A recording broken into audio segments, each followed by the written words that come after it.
Senator Sanders. Thank you.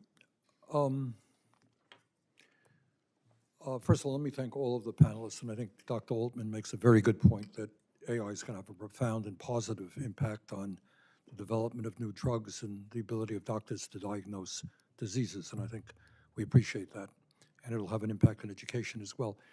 Dr. Schor, you made a very important point that I think we need to reiterate, and that is over the last approximately 50 years, we have seen a huge increase in worker productivity. But the result of that has not been that the middle class in America has grown, but in fact that wages, in fact real weekly inflation accounted for wages are lower today than they were 50 years ago, and almost all of the result of that worker productivity has gone to the people on top. We have more income and wealth inequality than we've ever had.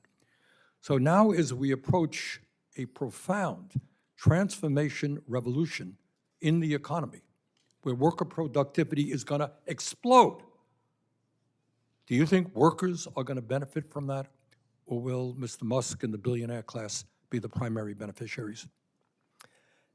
Thank you, Ranking Member Sanders, for that really important question. I think it raises one very important point as we think about technological adoption and what happens after it, which is that the technology itself is not what determines outcomes.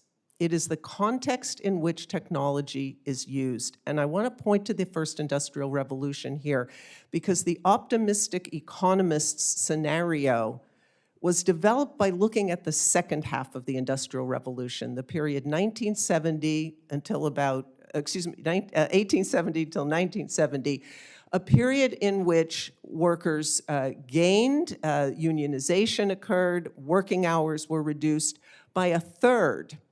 And this is something that the discussion rarely points to.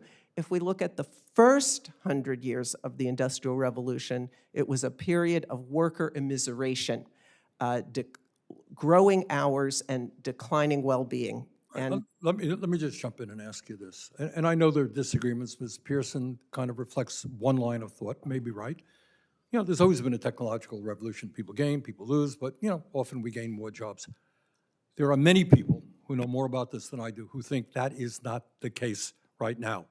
You got the founder of Anthropic, one of the leading AI companies, saying that half of all new entry-level white-collar jobs are gone. Elon Musk says, you know, we're not going to have traditional work in the future. Bill Gates, these guys know something. Are they crazy when they are talking about the fact that tens and tens of millions of good-paying jobs will likely be eliminated? I don't think they're crazy, and neither does the leading AI analyst, last year's Nobel laureate in economics from MIT, Acemoglu, who has developed a large body of studies showing why at this moment we should have a more pessimistic view, both about job loss, but also who is going to reap the benefits. Right. And he says it's capital. All right, let me ask you this question. Today, you got 60% of our people living paycheck to paycheck. They can't afford housing, they can't afford health care, can't afford to send their kids to college. So if we are looking at massive job loss, how the hell are these people going to survive? Well, this is why the government needs to be a part of what is happening, and we need stronger worker organizations. We need work time reduction so that we can spread the work that is left. Talk about the 32, all right. We have seen a huge increase in worker productivity. When was the 40-hour work week established as American law? What year was that, in the 40s? 1940, 85 years ago. Worker productivity gone up just a little bit since then? Yes, sir.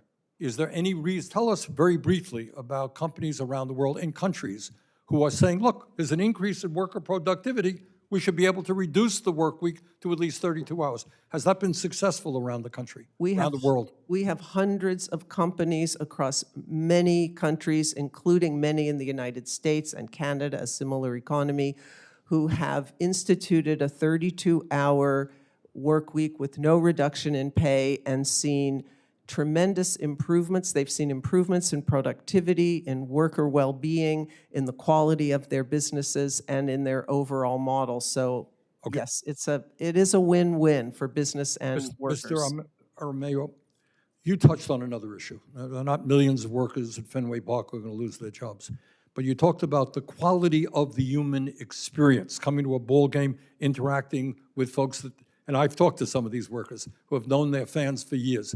Very briefly, what are machines doing to impact that human interaction that has always existed? Look, very quickly, we've seen this across the hospitality industry, right? You see this at Fenway Park where, as I said, you're not going to be able to interact as frequently with an individual who's actually selling a product. It's part of the cultural experience of going to Fenway to interact with people. But you've also seen this in the hospitality industry and the hotel industry, for example. In the hotel industry, there's the elimination of entire job classifications, front desk workers, phone bank operators. These are people who are the core of the soft touch that is that industry, and these AI machines are replacing them. Thanks. Thank you. Senator Hawley.